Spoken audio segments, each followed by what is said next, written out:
Hello everybody, welcome to MSI, which stands for Murders She Investigated. I'm Zoe. If you are new to MSI, you are invited to subscribe this channel. In this video, we are going to look into the extra jet fuel added to MH370. Let's begin with some general rules as to how much jet fuel to add to an aircraft prior to a flight. Like automobiles, aircrafts need fuel to fly. If a moving vehicle runs out of fuel, it simply stops. So is an aircraft. It will stop flying and fall off the sky if jet fuel runs out. When adding petrol to cars, some people like to fill up their tanks. Aircrafts are different. More often than not, aircrafts fly with fuel tanks partially filled for safety reasons. Jet fuel is flammable in case of an emergency. If an aircraft carries excessive fuel, the extra fuel will complicate the situation or makes a disaster worse. Therefore, before an aircraft takes off, an optimal level of jet fuel needs to be calculated. Then, the aircraft is fueled accordingly. An optimal level is usually made up of three parts. Part 1 is the amount of fuel required for the trip.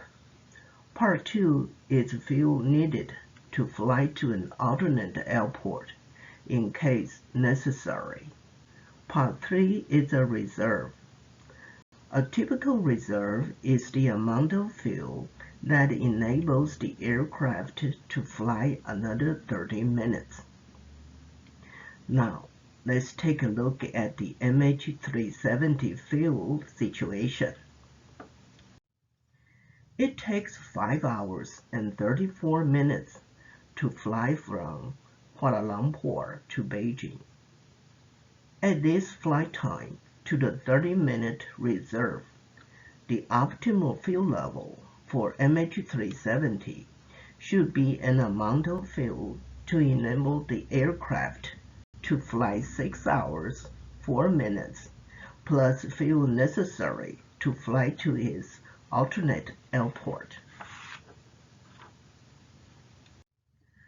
The MH370 final report says the peak ordered 49,100 kilograms of fuel for the flight that gave an endurance of 7 hours and 31 minutes. Including reserves, as per computerized flight plan.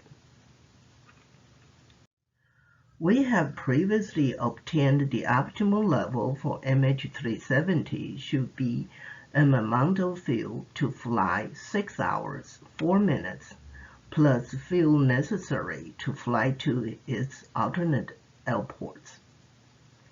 If we take the 6 hours, 4 minutes away from the 7 hours 31 minutes claimed by the MH370 final report, we have 87 minutes left.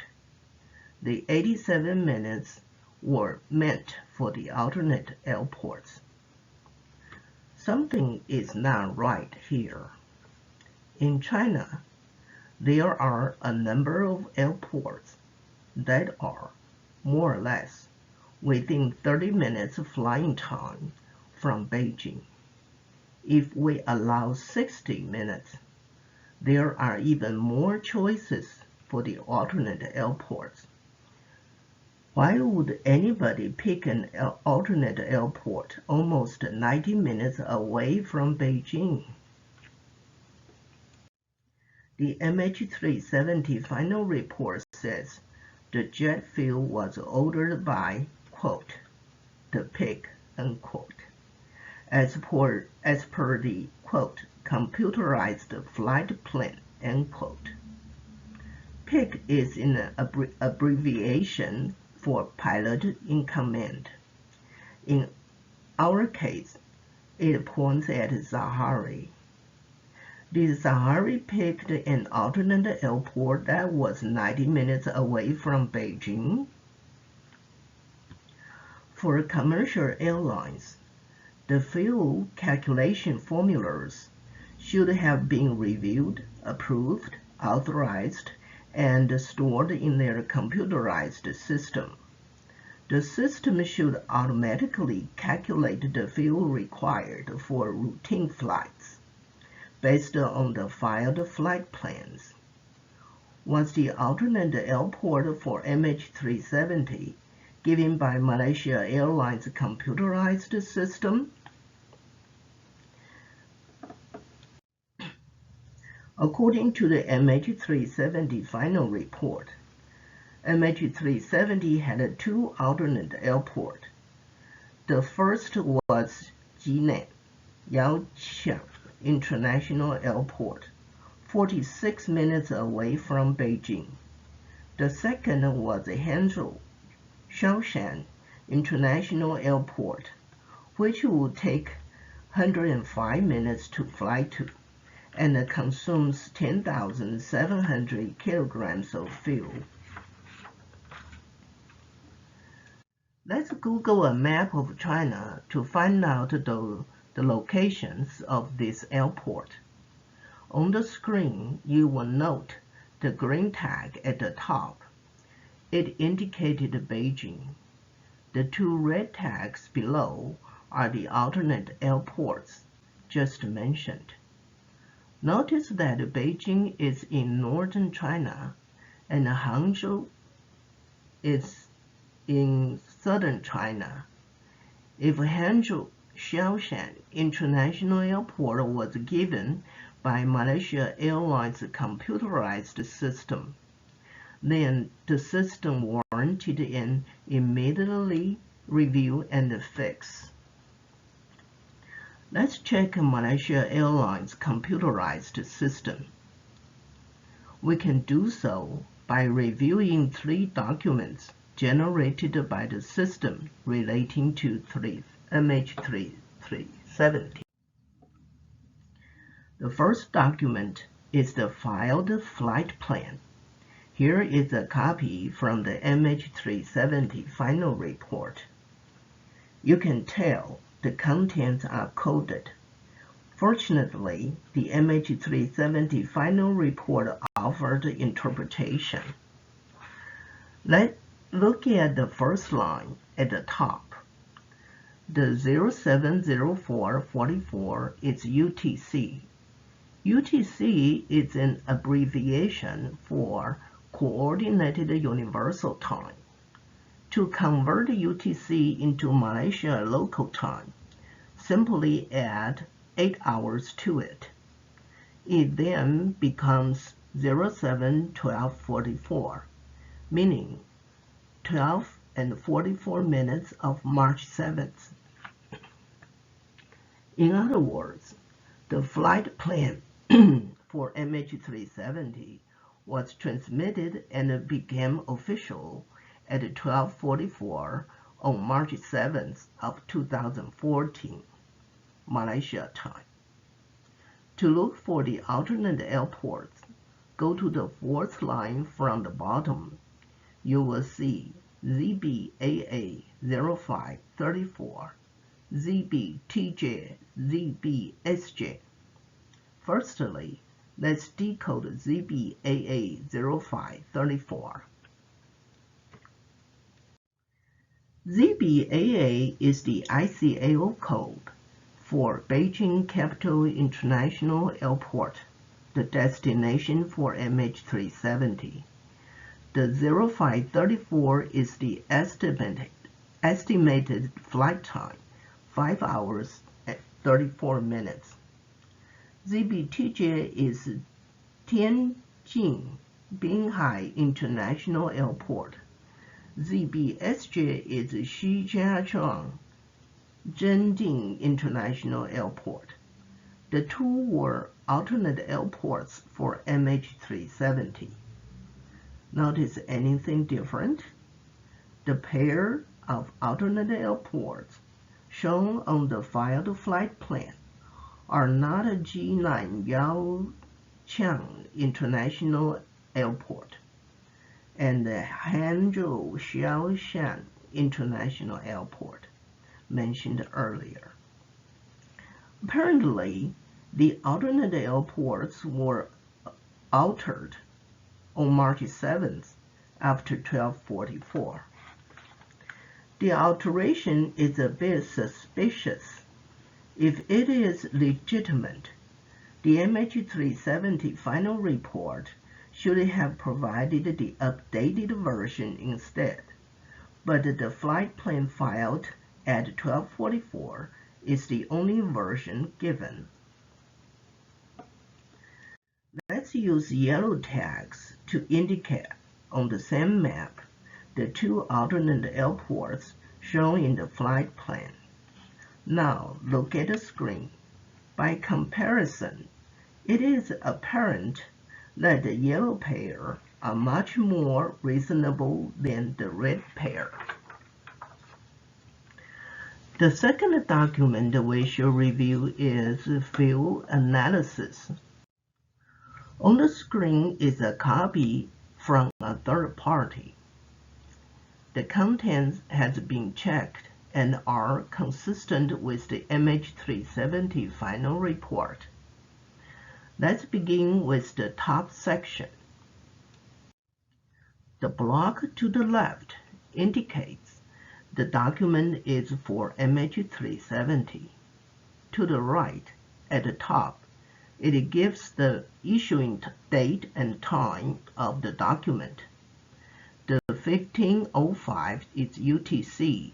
You add 8 hours to it to get a Malaysia time, which is 23:05 minutes.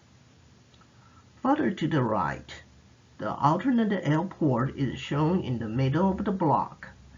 It states DESTALT ZSJN-TNA. ZSJN is ICAO code for China's Jinan Yaochang International Airport. The same airport is coded TNA if using IATA code. In other words, the fuel analysis showed only one alternate airport, that is Jinan Yaochang International Airport. Although the Hangzhou Xiaoshan International Airport is not shown in this fuel analysis, it is embedded in the fuel calculation. As mentioned earlier, the MH370 final report says flying to Hangzhou Xiaoshan International Airport was estimated to be 1 hour 45 minutes with 10,700 kilograms of fuel required. Let's go back to the fuel analysis and take a look at the section to the right. Find the fourth item, which is fuel reserve for 30 minutes. Moving down to the very last item, it says minimum diversion fuel for 1 hour and 16 minutes. Add this minimum to the reserve, it amounts to 1 hour and 46 minutes. This is almost exactly what needed to fly to Hangzhou Xiaoshan International Airport. At this point, it can be said that the second alternate, Hangzhou Xiaoshan International Airport, is implicitly considered in the fuel analysis. On March 7th of 2014, at 23:05 minutes, the original pair of alternates for MH370 has been altered. The fuel analysis bears Zaharie's signature at the bottom. Did Zaharie order the alteration, or they were altered by another party. The third document we are going to review is the distress file or the distress file. We mentioned this document in the third video. Here is the copy of the distress file from the MH370 final report. From the top line, we can tell this document was issued at UTC 07/22/32, which means 6:32 of March 8th, Malaysia time. Go to the sixth line from the bottom. You will see ZBAA0534, ZBTJ, ZBSJ. Sounds familiar? They are exactly what's shown in the filed flight plan. In other words, the alternate L ports were changed back to the originals after MH370 was filled and departed. Zaharie could not be accused for this second change because he had no access to the Malaysia Airlines computerized system once he boarded MH370 and departed. Let's summarize what we have observed so far as to the alternate airports for MH370. We have reviewed three documents generated by the Malaysia Airlines computerized system. The first document is a filed flight plan, transmitted at 12:44, March 7, 2014. The second one is a field analysis, issued at 23:05, March 7, 2014. The third one is distress file or distress file, released at 6:32, March 8, 2014.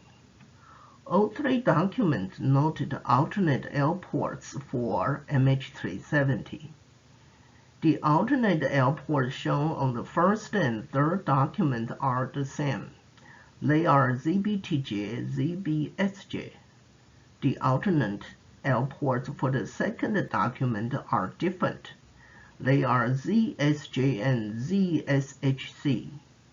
Prior to taking off, ZSJ and ZSHC were used to calculate the amount of jet fuel required for MH370. As a result, MH370 carried extra fuel that enabled MH370 to fly approximately 1 extra hour. Given Zaharie's limited access to Malaysia Airlines' computerized system, he could not be held responsible for the alteration of alternate airports. So, was there an invisible hand tinkering with the alternate airports on March 7 in order to have additional jet fuel added to MH370? If so, one of the attributes for this invisible hand was that he or she had access to Malaysia Airlines' computerized system and had permission to make changes to the data stored in the system. How many people can be traced with this attribute? Not many. To be able to change data in a computerized system is no small privilege. Corporates usually permit this kind of privilege to at least upper-middle managerial personnel only. This is all I have to say on the odd addition of jet fuel. If you are new to MSI, you are invited to subscribe to this channel. If you are already a subscriber, a thumb up is appreciated. Feel free to share this channel with others. The MH370 incident deserves everybody's attention worldwide for the safety of public air traveling. Next time, the topic will be about an unusual 3-minute pause on the runway. 3 minutes may not sound much in our daily life, but it is a serious code violation on the runway. Zaharie was a seasoned pilot with a clean record. How could he let it happen? You will find out next time. See you then.